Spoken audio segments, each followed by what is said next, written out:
Jean-Christophe Bouissou, bonsoir. Bonsoir. Vous avez décrété l'état de catastrophe naturelle vendredi lors d'un conseil des ministres extraordinaire. Cela permet de déclencher des indemnisations. Est-ce que les pensions de famille sont concernées? Non, pas pour l'instant. Il s'agit des familles, des particuliers qui ont été touchés dans le cadre de cette subversion marine. Vous pourriez l'envisager? Oui, pour l'instant, nous sommes dans le recensement, d'accord? Donc, nous sommes en train de regarder combien il y a de familles qui ont été touchées, qui ont eu leur maison dévastée. Il y a des chiffres qui se dégagent? Écoutez, les premiers chiffres ne sont pas significatifs dès lors qu'on n'a pas l'ensemble des chiffres. Il y a des zones plus touchées? Il y a surtout les zones qui sont au sud des îles, puisque Forcément. Ce sont des houles qui viennent effectivement du sud. Nous avons une idée sur, pour l'instant, le coût que ça peut représenter, c'est-à-dire plusieurs centaines de millions de francs.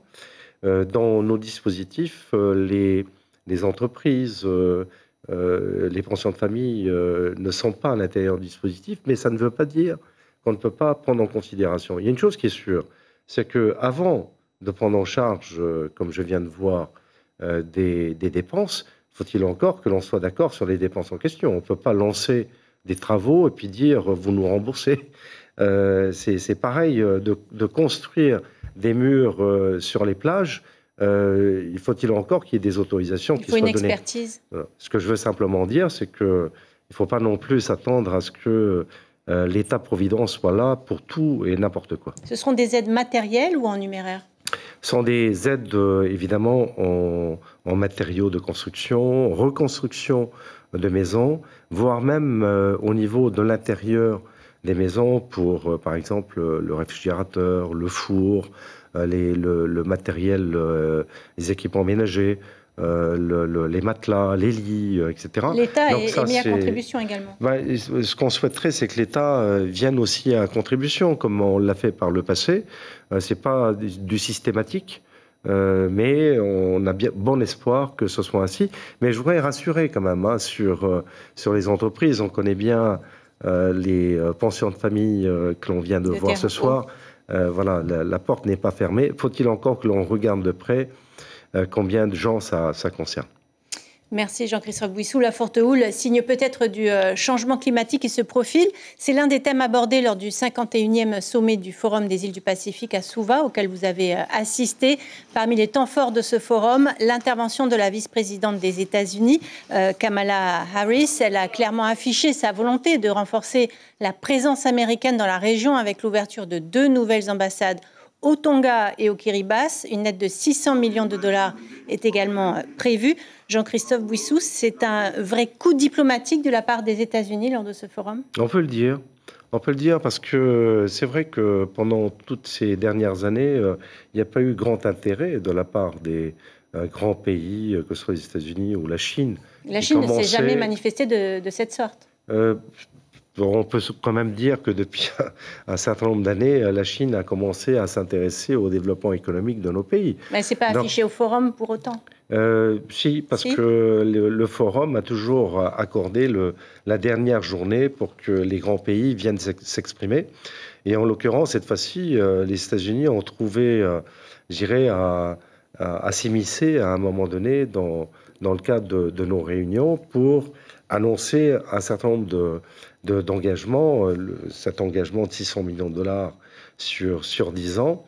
Mais si vous faites bien le calcul, c'est juste pour nous, hein, c'est pas pour polémiquer sur cette affaire, mais 6 milliards de francs annuellement, vous savez, nous, en Polynésie, nous avons, grâce à la République, 220 milliards de francs chaque année, non pas 6 milliards de francs. C'est simplement pour amener la juste mesure sur le niveau de notre pays au regard de ces pays qui ont besoin d'avoir un soutien. Mais de quelle manière nous pourrions profiter de cette somme qui a été annoncée?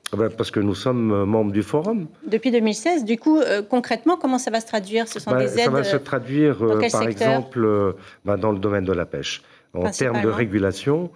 Sauf qu'en termes de régulation, nous sommes sur des techniques de pêche qui préservent la biodiversité. C'est-à-dire que nous n'allons pas pêcher à la Seine. Pêche à la palangre.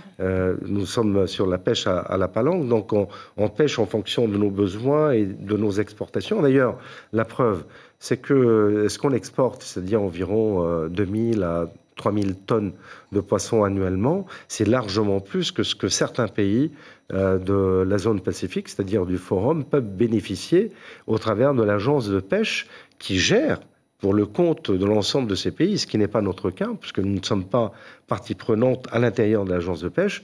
Nous avons plus de revenus que les revenus qui sont reversés au niveau de ces pays au travers de leur agence. En tout cas, tous ces problèmes géopolitiques ont un petit peu occulté la question climatique. Non. Vous en avez parlé. Non, vous avez lancé un appel mondial. Non, il n'y a pas eu d'occultation de ça, puisque nous avons lancé le plan stratégique sur le plan stratégique sur le continent bleu Pacifique. Et ça, lorsqu'on lit la déclinaison de ce plan, en fait, qui est comme un plan d'aménagement, si vous voulez, sur le plan régional, nous avons décliné à l'intérieur l'ensemble des actions et des mesures d'intervention où figure, évidemment, en bonne position, la question liée au réchauffement planétaire et ce que l'on souhaiterait en termes d'action et de soutien de la part des grands pays.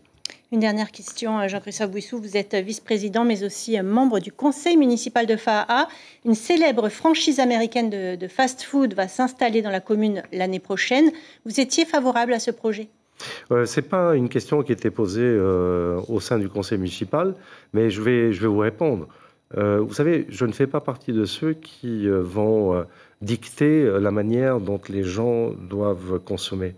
Vous voyez, parce que si on commence à être ainsi, alors arrêtons les fast-food, arrêtons tous les snacks, arrêtons, mais c'est symbolique, etc. tout de même. Et puis mettons que des étals de tarots et de poissons en bord de route. Vous voyez, je ne fais pas partie de ces gens-là, parce que je sais que ça va être une grosse discussion où les gens vont venir pour mettre en avant leurs valeurs qui sont des valeurs que je peux comprendre sur le plan nutritionnel. Mais en ce qui nous concerne, moi je crois beaucoup aussi dans la faculté d'éduquer les gens. Ce sont les gens qui doivent comprendre ce qui est bon, de ce qui n'est pas bon. Manger un hamburger de temps en temps, c'est pas mauvais. Merci beaucoup. En tout cas, Jean-Christophe Bouissou, nous aurons l'occasion de revenir bien sûr sur ce sujet plus longuement, mais c'est une première réaction. Merci beaucoup d'avoir été notre invité ce soir.